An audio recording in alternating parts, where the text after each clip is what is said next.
جو ہم کھانا کھلاتے اس کے ہماری زندگی پر اثرات۔ پہلی بات تو واضح ہے کہ جب نبی پاک صلی اللہ تعالیٰ علیہ وسلم نے ارشاد فرما دیا کہ تم میں بہترین شخص وہ ہے جو کھانا کھلاتا ہے، تو اس کا مطلب یہ ہوا کہ اللہ کی بارگاہ میں بہترین ہونے کا ایک سبب یہ ہے کہ ہم کھانا کھلانا، اپنا دسترخوان وسیع کریں گے اور لوگوں کو کھلائیں گے تو اللہ تعالیٰ کی بارگاہ میں ہم خیار میں، اچھے لوگوں میں، بہتر لوگوں میں شامل ہو جائیں گے۔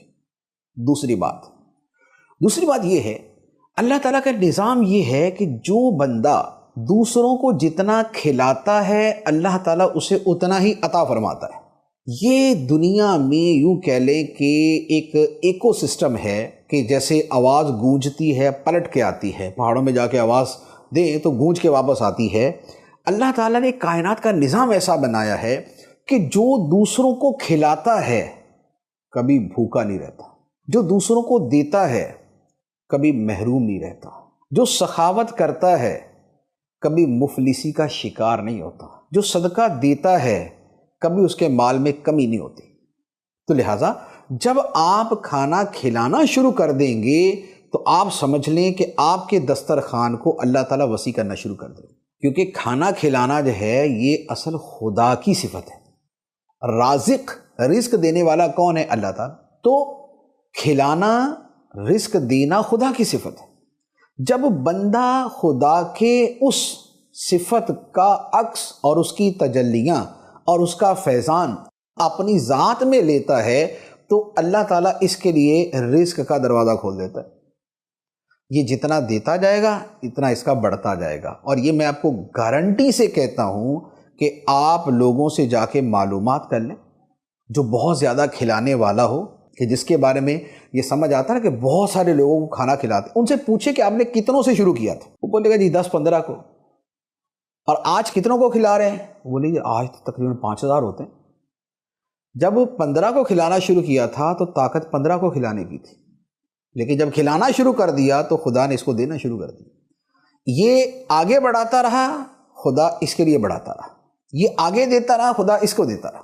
تو اب آپ غور کریں کہ ہم جو اپنے سال کی پلاننگ کرتے ہیں کہ ہمارے رزق میں اضافہ ہو جائے، ہماری تنخواہ میں اضافہ ہو جائے، آمدنی میں اضافہ ہو جائے، ہمارے گھر میں جو خوشحالی آ جائے، تو اپنا لیں اسے۔ آپ دیکھیے گا اس کا، آپ کو ہاتھوں ہاتھ اس کا رزلٹ جو سامنے آنا شروع ہو جائے گا کہ آپ کھلانے والے بن جائیں، اللہ تعالیٰ آپ کو دینا شروع کر دے گا۔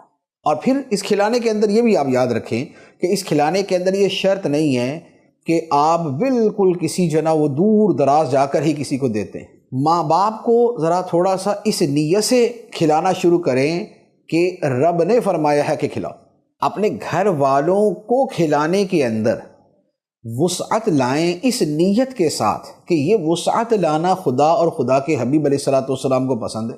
اسی طرح دوستوں کو، رشتہ داروں کو، اسی طرح پڑوسیوں کو، اسی طرح غریب و مسکین کو، آپ سب کو تھوڑا تھوڑا دینے کی عادت بنائیں۔ اچھا، اب ہوتا کیا ہے کہ جس کی پہلے سے عادت ہے نا، اس کے لیے عادت بنانا مشکل، اور وہ بھی خاص طور پہ پیسے کے بارے میں۔ تو عادت بنانے کا طریقہ یہ ہوتا ہے کہ تھوڑے سے شروع کریں۔ آپ تھوڑے سے شروع کریں۔ اگر مثال کے طور پہ آپ پہلے اگر 100 روپیہ خرچ کرتے تھے، آپ 110 روپے کر دیں، اگلے مہینے 120 روپے کر دیں۔ 1000 روپیہ خرچ کرتے تھے، اگلے مہینے سے 1100 کر دیں، اس کے اگلے مہینے 1200 روپے، اس سے اگلے مہینے 1300 روپے کر دیں۔ تھوڑا تھوڑا کر کے بڑھاتے جائیں گے، آپ کی عادت بنتی جائے گی۔ پہلے اپنے گھر سے باہر کسی کو بھی نہیں کھلاتے تھے، اب گھر سے باہر جو ہے نا کسی ایک آدھ کو تھوڑا سا دینا شروع کر دیں۔ تو یوں کہہ لیں کہ گریجولی اپنے اندر تھوڑی سی تبدیلی لائیں گے تو اس وصف کو اپنانا بڑا آسان ہو جائے گا۔ تو یہ ہمارے کردار میں، ہمارے جو ہے وہ زندگی میں ایک بڑی خوبصورت چیز کا اضافہ ہو جائے گا کہ ہم دوسروں کو کھلانے والے بن جائیں گے، اور پھر جو اس کے دنیا آخرت میں فضائل ہیں وہ اللہ تعالیٰ کی بارگاہ سے ہمیں حاصل ہو جائیں گے، بخشے بھی جائیں گے، جنت میں بھی جائیں گے، خدا رزق بھی دے گا، لوگوں کی نظر میں عزت بھی دے گا، یہ ساری چیزیں شروع ہو جائیں گی۔